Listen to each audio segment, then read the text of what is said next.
ಮನೇಲಿ over ripe ಆಗಿರೋ ಬಾಳೆಹಣ್ಣು ತುಂಬ ಇದ್ದರೆ ಯೂಶ್ವಲ್ ಆಗಿ ಮಾಡುವಂಥ ದೋಸೆ ಇಡ್ಲಿಯನ್ನು ಬಿಟ್ಟು ಈ ಹೆಲ್ದಿ ಆದಂಥ ಬನಾನಾ ಬ್ರೆಡ್ಡನ್ನು ಮಾಡಿದ್ರೆ ಖಂಡಿತ ಇನ್ಸ್ಟೆಂಟಾಗಿ ಇದು ನಿಮ್ಮ ಮಕ್ಕಳಿಗೆ ಇಷ್ಟ ಆಗುತ್ತೆ.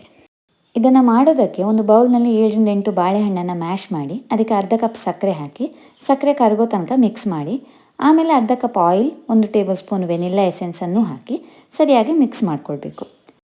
ವೆಟ್ ಇಂಗ್ರೀಡಿಯೆಂಟ್ಸ್ ರೆಡಿ ಆದಮೇಲೆ ಅದಕ್ಕೆ 1.5 ಕಪ್ ಗೋಧಿ ಹುಡಿ, 1 ಟೀ ಸ್ಪೂನ್ ಬೇಕಿಂಗ್ ಪೌಡರು, ಅರ್ಧ ಟೀಸ್ಪೂನ್ ಬೇಕಿಂಗ್ ಸೋಡಾ, 1/4 ಟೀಸ್ಪೂನ್ ಉಪ್ಪನ್ನು ಜರಡಿ ಮಾಡಿ ಹಾಕ್ಕೊಂಡು ತಿಕ್ಕಾಗಿರೋ ಬ್ಯಾಟರ್ ರೆಡಿ ಮಾಡ್ಕೊಳ್ಳಿ. ನಾನಿಲ್ಲಿ ಕಟ್ ಮಾಡ್ಕೊಂಡಿರೋ ಗೋಡಂಬಿ ಹಾಗೆ ಬಾದಾಮಿಯನ್ನು ಹಾಕಿ ಬ್ಯಾಟರನ್ನು ಮತ್ತೊಮ್ಮೆ ಮಿಕ್ಸ್ ಮಾಡ್ಕೊಂಡಿದ್ದೇನೆ. ನೀವು ನಿಮ್ಮ ಚಾಯ್ಸ್ ಡ್ರೈ ಫ್ರೂಟ್ಸ್ ಅಥವಾ ಸೀಡ್ಸನ್ನು ಹಾಕ್ಕೊಳ್ಬೋದು. ಈ ಬ್ಯಾಟರನ್ನು ರೆಡಿ ಮಾಡ್ತಾ ಇರೋವಾಗಲೇ ಓವನನ್ನು 180 ಡಿಗ್ರಿನಲ್ಲಿ 10 ಮಿನಿಟ್ಸ್ ಪ್ರೀ ಹೀಟ್ ಮಾಡಿ ಇಟ್ಕೊಳ್ಳಿ.